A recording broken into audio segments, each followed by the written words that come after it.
Alright, so now we have Alex, Leanne, Willow. Hello Willow. He's going to tell you about making Glyph Quest and having Willow. So, welcome everybody. Hi. Thank you very much, Joe. Yes, so this is going to be interesting. I mean, I've done these sort of talks before. In fact, I've talked about this very subject before, but we've never done that with a baby. So, I don't know. It could go either way, frankly. She will chip in as and when she feels like, but yeah, we'll see how it goes. All right, relatively simple talk. There's some things to look at, but not much. And we'll try and keep it open so that there can be lots of questions at the end, because it's nicer to be more interactive. So, I'm Alex Trowers. I'm Leanne Bayley. We're both game designers, game developers. Yesterday actually marked, like 24 years ago yesterday, I started work in the games industry. I joined a company called Bullfrog way back when. And I've kind of worked in loads and loads of places since then. But this whole thing that we're going to take you through now is kind of the first time we've ever had to just do it ourselves on our own. Previously, we've always had, big teams and what have you, and technical people around you to help out when it all goes horribly wrong. But anyway, that's us. If you want to follow us on Twitter, those are our Twitter tags.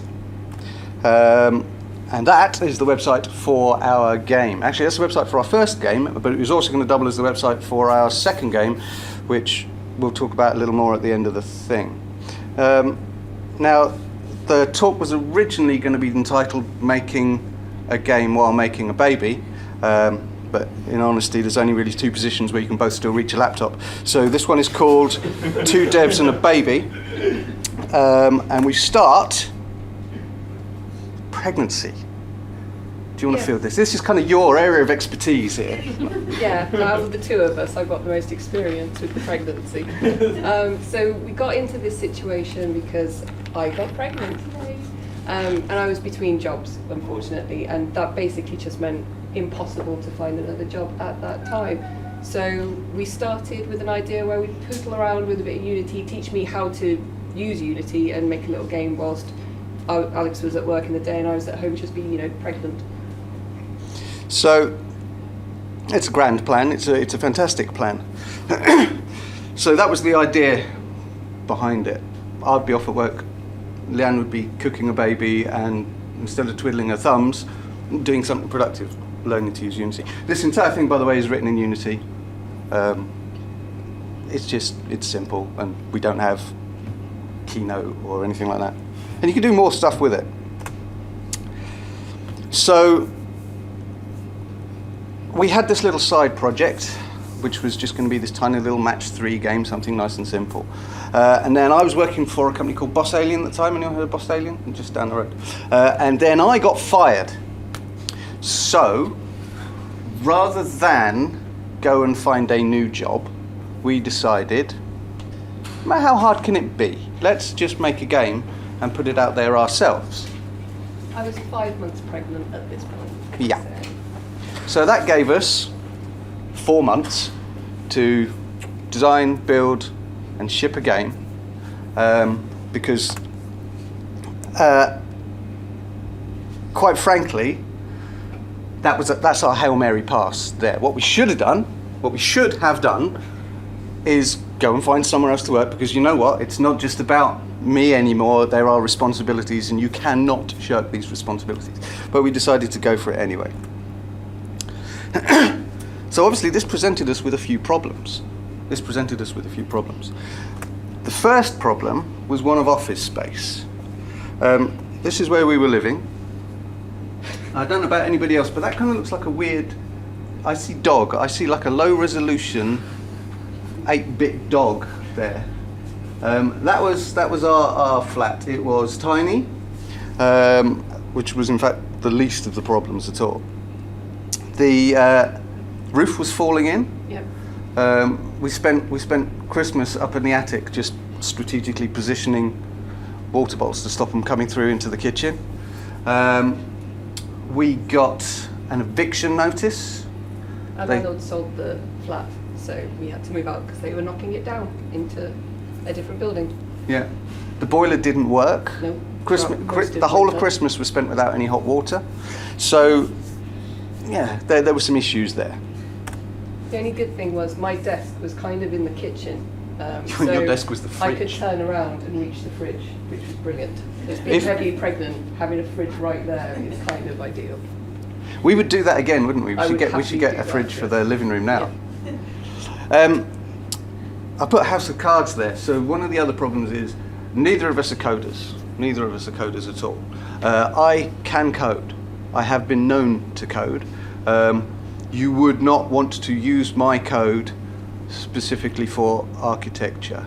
And unfortunately, that's exactly what we were having to do. I was having to build the systems that we could then attach all the gameplay stuff in. Gameplay, no problem at all. If somebody gives me an engine, I'll write gameplay stuff till the cows come home. And then normally, again, in the bigger teams, you've got that support, and someone who knows what they're doing can come along and go, you've written that wrong, the whole game is broken, I'll just fix it for you. And I've always had that kind of safety net. This time, no safety net. So, as is the way with these things, the more you get into the project, the further in you get. That bit that seemed like a good idea at the time is now having to support all these other things, and it all starts to get a bit wobbly until you hook one more thing on and the whole thing just collapses. So, immovable deadline. How many of you work in the industry? And how many of you have shipped games? How many of you have shipped games on the first date you said you were going to ship that game? More often than not, what happens is they slip. They always slip, and it's always 2 weeks. It's always 2 weeks. But that's just the way it works. You know, you say a date and you don't hit it. We could not move the date. There were forces outside of our control that meant that whatever happened, this game was coming out in 4 months, or it wasn't coming out at all. And it was even money which would come out first, the game or the baby. That's exciting. This is, in fact, the only picture of Leanne we have with Leanne with a bump. Which is, yeah, interesting. So, there was an awful lot of issues to be resolved there with the game. But we did it. We managed to finish the game before Willow arrived. Just, there was 2 weeks in it. Yeah. She was late. Apparently your first baby is always late. Well, that's what they say. Yeah. First baby's always late. So in fact, we did have more time, but you don't know that. And do you know why you don't know that? Because you're spending all the time panicking about, hang on, we're going to be parents. Any of you got kids? Who's got kids? Yeah, and it's the unknown, isn't it? When you're actually in and you're doing it, it's not that bad. But it's before you've actually had to do it, you're just like, we're going to get no sleep.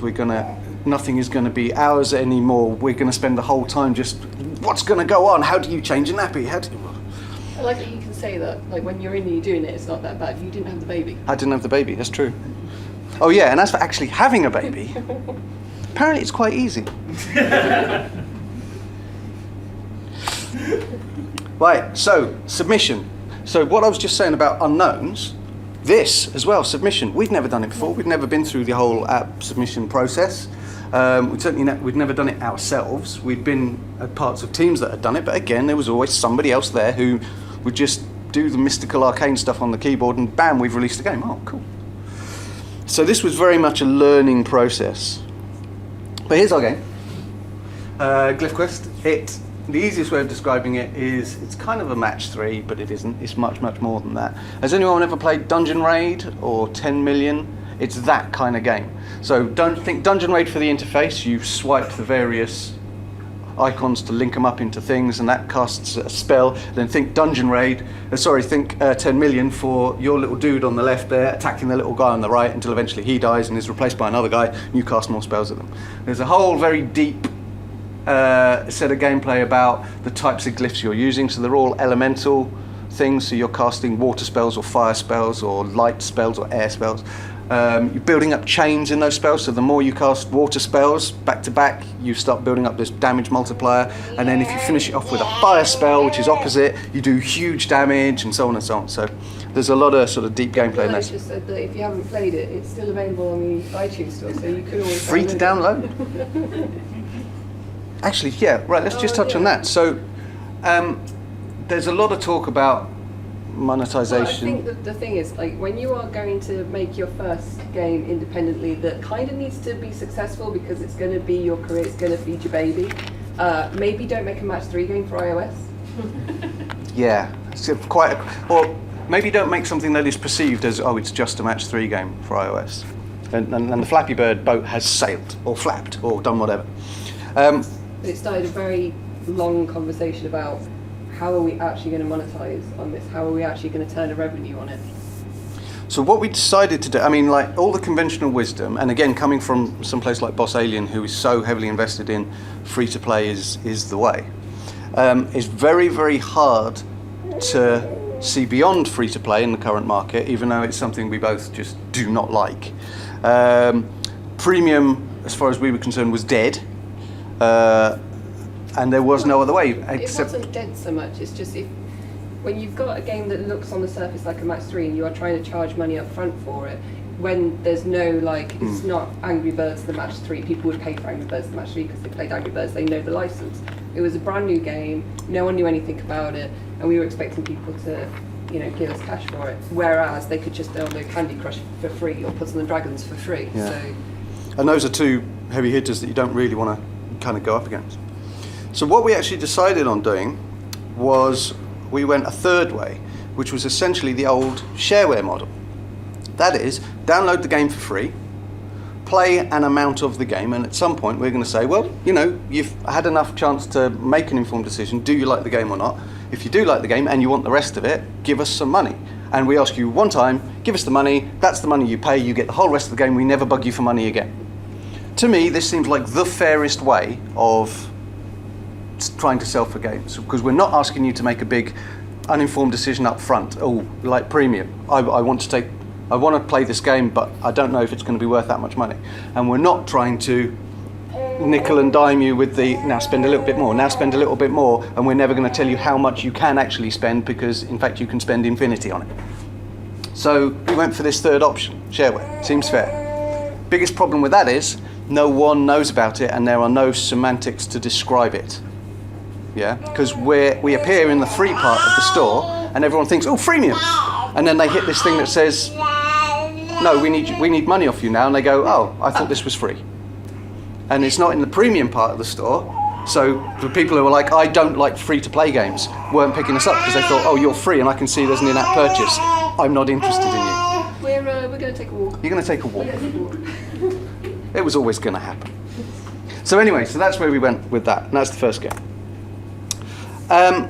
Right, so the submission process. There's all sorts of stuff to do with... Anyone else released an app on the App Store before? So there's all sorts of stuff you have to worry about with provisioning profiles and accounts and so on like that. That's actually a doddle. And setting up the little app and everything, that's a doddle. The problem that we had was, and again, you're going to hear this a lot, I'm not a coder. No idea how to use Xcode. Prior to this point, all I'd been doing is tinkering in Unity, pressing the build button, and it just appeared on my iPad. And that was fantastic. So the actual process of building an IPA and sending it up to Apple and doing all of that stuff, I didn't have a clue. But it seemed to work, and the little bar filled up, and I got the little notice saying, yes, I'm waiting for review. Very exciting. A couple of days later, it came back saying, I'm in review. A couple of days after that, it said, you're ready for release. Fantastic. We push go on the marketing. We start telling everyone, tweeting, hey, the game's out, come and play it. And then we get a text from her sister, who's just downloaded it, obviously, saying, hey, is this right? And she sent us a screenshot of an early development build. And what I'd managed to do was upload an early development build and not the final one. So this was a build that had loads of placeholder graphics, not the full game, and no IAP in it, so we couldn't actually charge you for anything. So that was a disaster. So we had to pull it from the store. So I get in touch with Apple. I start ringing around all my friends saying, look, we've had this terrible disaster. How do I fix it? Who do I need to speak to? And I got a couple of names at Apple. And I mailed them and I said, listen, we've made a terrible mistake. We've had to pull this off the store. We need to get the new one out there. I've got the new version ready to go. How do we fix all of this? And they said, well, actually, the biggest mistake you made was not talking to us first. And at that, I was kind of like, ooh, interesting. Okay, I can start to smell a feature here. Is this the sort of thing you'd be interested in? And they sort of, described the game and told them about the game and what it was. And they were like, yeah, well, not necessarily that interested in it, because to get featured on Apple, you need to do one of several things. One is be a huge game. We're not a huge game. 2, be a huge developer. We're not a huge developer. 3, use lots and lots of cool Apple things. So use the accelerometers, use the GPS, use Game Center, use anything that promotes the Apple device as a thing. You use all of those things and tick all of those boxes, they love you. And of course they're going to feature you. We didn't do any of those. And the last one is probably, I don't know, slip them lots and lots of money in a brown envelope. But we didn't have lots and lots of money or brown envelopes.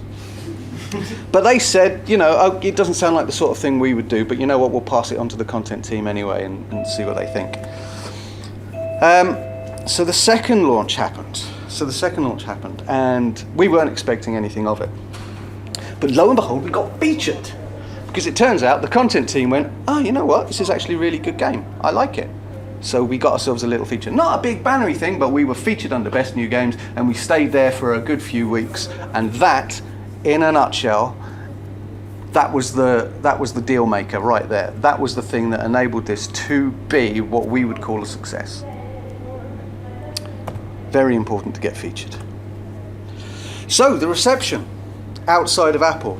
Obviously it helps, getting featured helps you get noticed. If you're not featured, you will not get noticed unless you've got big marketing money to spend, or you know all the journalists and you can get everyone to do reviews on you and get featured elsewhere. So the reception we got was actually really, really good. Touch Arcade liked us a lot. In fact, they made us Game of the Week, which was brilliant, absolutely brilliant. And to this day, the Touch Arcade forums, they remain our strongest community. Even to the extent where, in all of the other bits that we'd messed up, like our IAP, it was only on version 1.4, so our 4th release, where we're actually happy with the way we put forward the, hang on, you need to now pay us thing. In version 1, it just would pop up, hey, type in your iTunes password, and people would go, the hell is this? Is this some kind of scam? I'm not doing that. And for all the people that went on the forum saying, hang on a second, what's going on here? All of the other people on the forums would come and say, no, this is how it works. So we didn't even have to get involved. Our community was doing it for us. And they were going out and telling their friends, no, you should play this game. And by the way, when you get to the bit where it asks you for your password, just type it in because it's totally worth it. So those guys were invaluable. But yeah, very favourable stuff from Pocket Tactics and Pocket Gamer. If we get one more review, if we get one more site to review us, we will get a Metacritic score.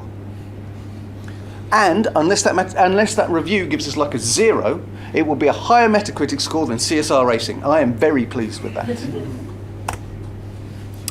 Anyway, yes, so the game changer.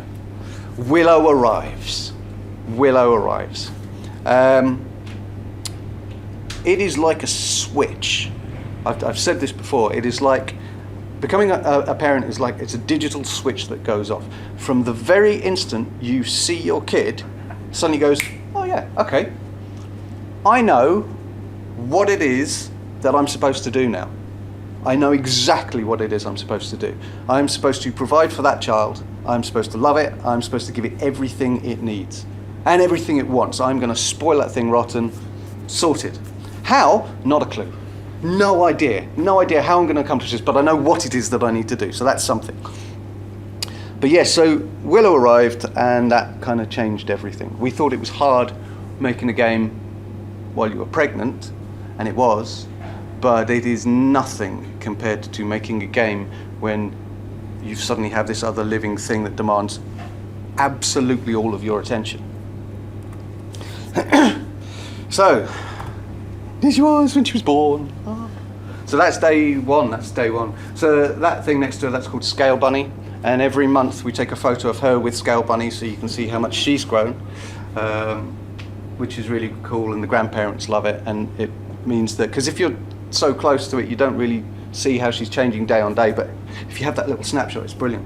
Although you can get really, really big versions of that rabbit as well. So one month we're thinking of just swapping it out for a really, really big one and seeing if it freaks out the grandparents. I think we both love being parents. Being parents is great. We could probably do a talk on how isn't it lovely. But we may also be incredibly sleep deprived and slightly, hallucinogenic at this point. Part of that is looking after her, and part of it is obviously crunching on the game. But parenthood is brilliant. I love it. So throughout all of this, there was kind of a theme. There's kind of an underlying theme, which is the old adage, it's not what you know, it's who. Okay? And that really, really does ring true. So all that stuff I was saying before about we needed the support. We needed the support network because we would struggle to do it on our own because we didn't really know what we were doing. When I broke the version for launch, I called up Bangs. I had Bangs come over. So he was a guy we used to work with at BlackRock, incredibly technical, brilliant coder. And I just called him and said, mate, what's gone wrong? He came over, pressed a few buttons, went, here's your problem, this is what you did, this is how you fix it in the future, just job done. Put up the proper version, everything worked. Brilliant. When we needed to get an expedited review for release, rather than wait for the 10 days with that dodgy version up there that was making nobody any money, I was able to speak to people who could put me in touch with the right people because I knew them. They were people I'd worked with before, the old Bullfrog people, and they'd been through the app submission process, and they put me in touch with people further up the chain and so on.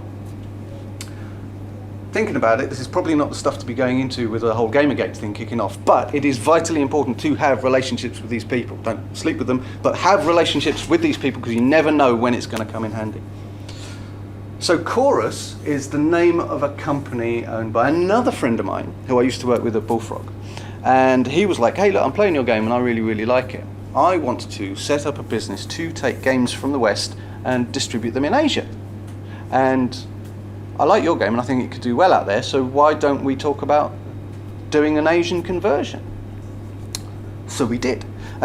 We didn't lift a finger. I fixed one bug, which I needed to fix for a later update anyway, and they basically just took the code, took everything, and made a version of the game that worked in 6 Asian countries. They did 3 languages, they did Japanese, they did Chinese, and they did Korean.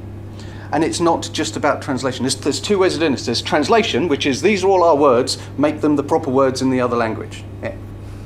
That's your absolute bargain basement. And then there's conversion, which is actually what are you trying to say with this sentence? That's not going to translate. But if I change it into this, you get the same meaning, but in a way that they will understand and they will find funny. Because our game is quite pun heavy. I do like a good pun. And the second one is even worse. They're going to die when they see the text file in this one. But we've done it better this time because at least all the text is in one file and not scattered in all the different prefabs in Unity and strings, and some of it's in code and some of it's in different scenes. How they did it, I've got no idea. But yes, so they came to us and said, hey, look, we'll do this, we'll release the game for you. And we thought, fantastic, brilliant. And they did a really, really nice job of it. However, that kind of gave us a false sense of security because we were thinking, and again, the way it had kind of been pitched was, this is the sort of game that they love in Japan. This is the sort of game that is very suitable to free-to-play. And we were against free-to-play in the West. The West I still think they don't like it, but they're absolutely fine with it in Japan. The main reasons we didn't want to do it were we just didn't have the resources to do it. You need a lot of content. You need to be able to support it. It becomes games as a service. You can't just, you'll see it's coming up soon, fire and forget this thing. But they were able to do that. They were able to bring that stuff, and they said, we're going to have a bit of an experiment with the monetization, but this could work out really, really well. As it transpires, it didn't. Mostly because, not because they did a bad job, because they did a brilliant job, but mostly because our game wasn't big enough in terms of content. People would chew through the content too fast. The game wasn't that long, and so there's no reason for them to actually pay any money. By the time they're thinking about paying any money, they've finished the game. That was the main problem. But then they also came across a bit of a backlash in Asia about free-to-play. Apple was starting to be a bit more wary about featuring free-to-play games. They wanted to skew it slightly towards more premium games. So that's kind of where it went wrong. One of the other examples was, so it was a very simple free-to-play model, i.e. you buy in-game currency and you can buy more items in the shop. However, there becomes a point in the game, after our paywalls, where you learn how to develop combination spells. You can start combining elements together, and some of those enable you to heal yourself, which means you no longer need to buy health potions. So at that point we kind of diddled ourselves by negating the need for the one thing that we're actually asking people to pay for. That's not very clever. But it all stems from the fact that we never intended it to be free to play. Where it went right. So, and again, as part of the whole total conversion thing, they did a pass on everything to make it more Asian-y, to make it brighter, to make it more colourful. So they did a pass on the icons. There's different icons. They made everything a bit more primary, made it all stand out a bit more. They did stuff like, I'm going to say animation, even though it's only one extra frame.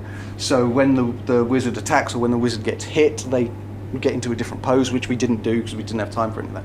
But they basically did a whole bunch of stuff that we started thinking, oh, okay, if we ever start doing a sequel, we'll remember that and we'll do it in the sequel. So we've taken a lot of stuff they've done and fill it back into our next project. The single biggest place where it went right was it made enough money to enable us to get to this point where we are today. So we released in mid-January, and to date we've had about 220,000 downloads in the West. We've had a similar amount of downloads with the Asian version. In the West we've been monetizing at around, at our peak we were doing 10%, which is a fantastic conversion rate. Unfortunately, at the time we did 10%, there was some other part of the game that was broken, which meant that we had to pull it out of the App Store again to fix it. Don't pull your game out of the App Store when you're being featured at the time. It's such a waste. It really, really is. So we averaged out at around 5% over the life of the game. Similar download numbers just in the Asian territories themselves, cripplingly low conversion rates because no one paid for anything over there. China, huge numbers, no revenue at all. So that brings us now to the present day and Super Glyph Quest. So when we got into the idea of making Glyph Quest, the first one, it was only ever going to be fire and forget. Let's do it, let's test the water, let's put an app out there, let's learn the process, and hopefully we'll make a bit of money and we'll get to make a game and see how everything works. I'm going to say, unfortunately, we didn't realise how successful it would be. It's not hugely successful in terms of the amount of money it's made, otherwise I wouldn't be doing this talk, I'd be driving my Ferrari around town. But it was successful enough in that we're able to get to this point, and everyone who's played it seems to really, really like it. Like I said, there's this really nice community there. But obviously, it got a bit rushed towards the end, and we weren't able to put in all the stuff that we wanted to put in. So, why not do a sequel with all of the things fixed that you wanted to fix in the first time that you never got a chance to do? For me, that is the best reason to do a sequel. Not that you want to cash in, it's just because, no, we've got unfinished business with this. We didn't quite do it right. So that's why we've got Super Glyph Quest. So starting out with Super Glyph Quest, it wasn't just a case of now it's going to be nice and simple. We'll keep it simple because we don't know what we're doing. The problem is we thought we knew what we were doing, so we started to get a bit ambitious. Let's have more elements, more spells, more content, more RPG. So previously it was just, you would go to these places and just tap on these quests, and you would, and all the quest was fight these things. We wanted more, we wanted more depth to that, we wanted a story to it, we wanted all sorts of stuff, characters, la la la la la. So that meant more features. Suddenly we have to have conversations with characters, suddenly we have to have quest items, suddenly we have to have a whole mess of stuff. Suddenly we have to be able to scroll the map, you have to be able to move around on the map. But it's all good because, you know what, we've done this before. How hard can it be? Well, yes, okay, it can actually be very, very, very hard. But some of the other things that came out of it were, and this is purely because of how well Glyph Quest was received. And again, who you know. Has anyone heard of Skull Kickers? Anybody into comic books? So Skull Kickers are these two chaps here. They are lovingly called Big Guy, or possibly Bald Guy, and Dwarf. And they are a couple of hard-ass mercenaries who go around kicking the skulls of monsters and getting paid. It's a very funny comic book series. I'm not entirely sure if it's available out here. But the writer, Jim Zubkovich, is a friend of ours from... I do a talk up in Middlesbrough, and that's where I've known him for good few years now, and this is his baby. He's done many comic books before. He's writing the new D&D comic books that are coming out. He's the writer behind all of them. And this was his baby, and he said, "Hey, look, I'm really enjoying Glyph Quest. If you ever wanted to do some kind of collaboration with us, let us know." And we're like, "Yeah, okay, jump at the chance." So there's a whole story arc involving these two turning up in your world and asking for your help in defeating these monsters. And that only happens because A, the game was good, and B, we knew a guy. It's not what you know. Anyone heard of Hatterful Boyfriend? So we get an email from Hatto Meyer, she's the creator of Hatterful Boyfriend, saying, "Oh, I'm playing your game and I love it. Any chance we could work together in the future?" And we said, "Well, as it happens, we happen to be doing a sequel to it at the moment." And she said, "Great. Do you want some pigeons?" And we were like, "Okay, all right, yeah, why not?"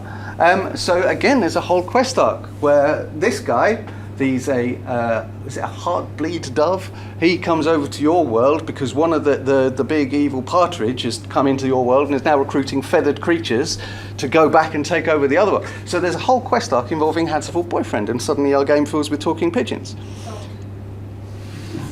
That's it, and this is the kind of stuff that's vital. This is absolutely vital. And we were making these connections all over the place and going, what the hell? But the only reason it was happening is because they enjoyed the first game. So we weren't expecting any of this. So yeah, so if you like your pigeon romance, we got you covered. So anyway, going back to how we were going to make this thing. So we knew a lot of stuff at the start. We knew how it was all going to work. We knew the submission process. It wasn't so big and scary. It's still a little big and scary because I have to get it done this week because I'm flying to Malaysia at the end of it, and we need to be in submission by the end of this. So. But we know it works. We know the pratfalls, and hopefully we're not going to make the same mistakes again. We knew a little more ahead of how we were going to make it. It wasn't just we're going to throw things at it and see what sticks. So the code is much more robust this time. It's a lot less House of Cards. Don't get me wrong, we're kind of at the edge now where it's beginning to teeter, but there's probably a few more features I can throw on it, and it should be okay. We knew that the game was fun. There wasn't that question mark over, is this going to be a fun game that people are going to enjoy? It is. It's the same game as before, but with all the little annoying things fixed. So therefore, the game is good. And here's how you know the game is good when you're in the process of making it. It's very easy to develop these sort of rose-tinted specs and get too close and just assume that it's okay. But when you write a feature or you fix a bug or you do something like that and you want to test it and see if it works, and you fire up the game and you get to it, and within 5 minutes you've worked out whether or not what you've put in has worked or not. And half an hour later you're going, okay, I'm just playing this now. I should get back to work. That's when you know you've got something good, when you're still getting sucked in. And we do that all the time. We'll be like, have you finished that thing? Sorry, what? I was just, yes, it works. Yeah, no, I've only just started looking at it. What did we find out? Babies are time vampires, right? This is what we found out. Now, everyone tells you this before you get going on it, but you've really got no idea just how much time they will suck up. This is in a little bouncy thing and a Tigger costume. Her bouncy thing even has a little Tigger tail. Oh. You spend an overwhelming percentage of your time doing baby things.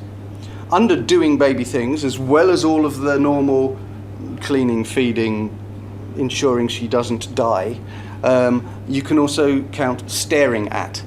Even when you've got loads of other better things you could be doing, like sleeping, you will just watch her doing nothing. You will watch her sleeping. You will watch her lying on the floor. You will watch her doing whatever she is doing, just because baby, and it's what you're kind of hardwired to do. So she takes up a stunning amount of time, to the extent that we can't even do a simple talk for half an hour without her requiring some attention.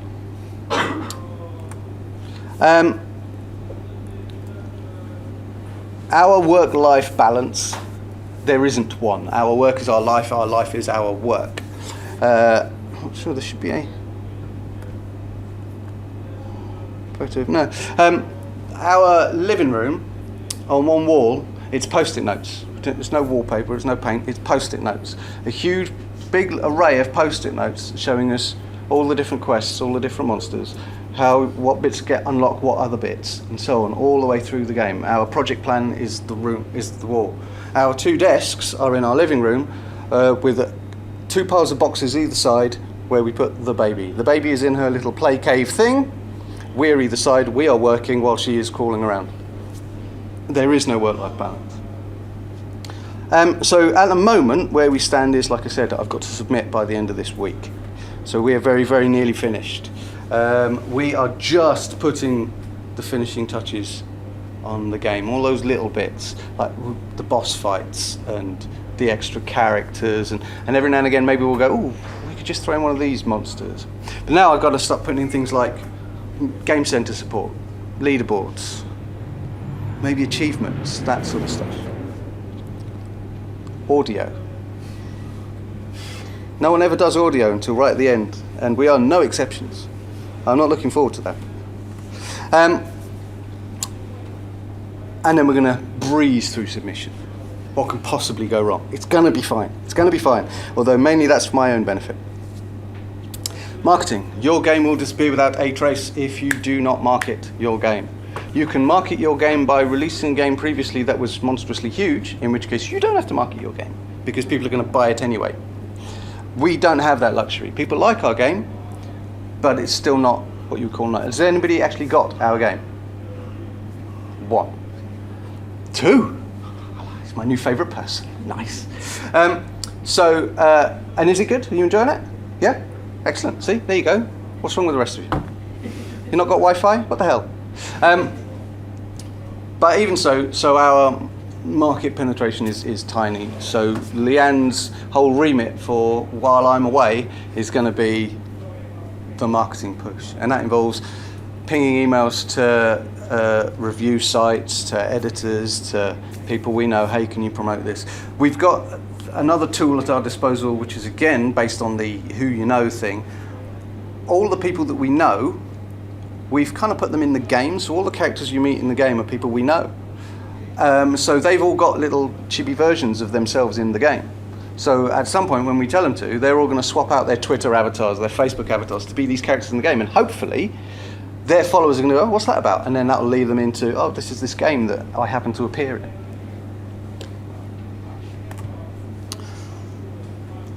Hope.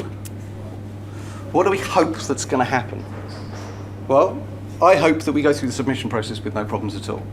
First time, because I'm not going to get a chance to fix it for another week or so. We hope to make enough money so we can do this again. We don't hope to break the bank with this one. This isn't a system seller. This isn't our Call of Duty. This isn't the thing that's going to enable me to buy that Aventador. And it doesn't need to be, and it doesn't have to be, because we're not doing this for the money. We're doing it so that we can survive. We're doing it so we can look after Willow. Money is nice. We need enough money. We don't need more money than that. Enough money seems to be a movable feast at the moment, and it also seems to be higher than it was before she arrived. I tell you what, we are in the wrong business. If you want to make money, make baby things, because parents will just buy baby things whether or not they need them. They think they need them. You can charge what you want, parents will buy them. It's as simple as that. But anyway, that's kind of where we are. That's kind of what we want to hope happens. We want to be able to continue doing this. This is how we want to live our life. We want to make games, and we want to keep Willow happy, and that's all we want to do. So that's kind of our hope for that. But if we do it, not going to complain. It's also true. So yeah, that's us. Like I said, you can follow us there. There's the website. Download Glyph Quest, or wait a couple of weeks and download Super Glyph Quest. I'm not fussy, but Glyph Quest is free, so why not? We got time for a few questions, I guess. Yeah. We like him. He's already bought Glyph Quest. Yay. Well, are you doing the same thing with compensation? Or is this time? No. Good shout. No, we're going to go premium.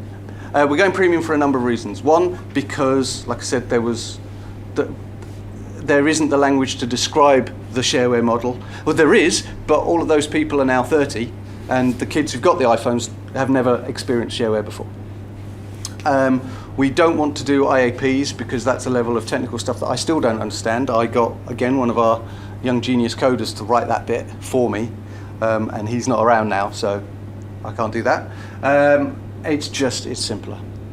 The advantage we've got, hopefully, is that by now people have played Glyph Quest, so they know whether or not they like it, and the people who are going to buy Super have already got that idea of, oh, okay, I know this is going to be good. Also, we stand a better chance of getting featured this time around because we started talking to Apple earlier. We learned that from last time. And they're fans of the game, so the chances are better that we will get featured. Still not a done deal by any stretch. And to be honest, the way Apple work is you never know until you open up the App Store one day and go, bloody hell, we got that feature after all. Yeah? So. Is Willow in the game? There are so many references to Willow in the game, it's unreal. She's sort of, not as an actual character, but the grizzle pigs, the stink toads, they are definitely from Willow. Yeah. And there's a whole area of the game named after her as well. There's this whole sort of jungle called the Willow, forest called the Willow Weald. So, yeah. But yeah, grizzle pigs and stink toads. That's kind of the bit of parenthood that I kind of glossed over. But anybody else? No, all right. Well, thank you very much, guys. That was great. You're welcome. Oh,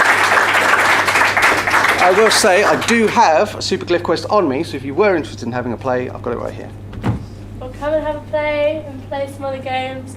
We're going to have a little break until about 2, and then we've got George to come and tell us about one joke games.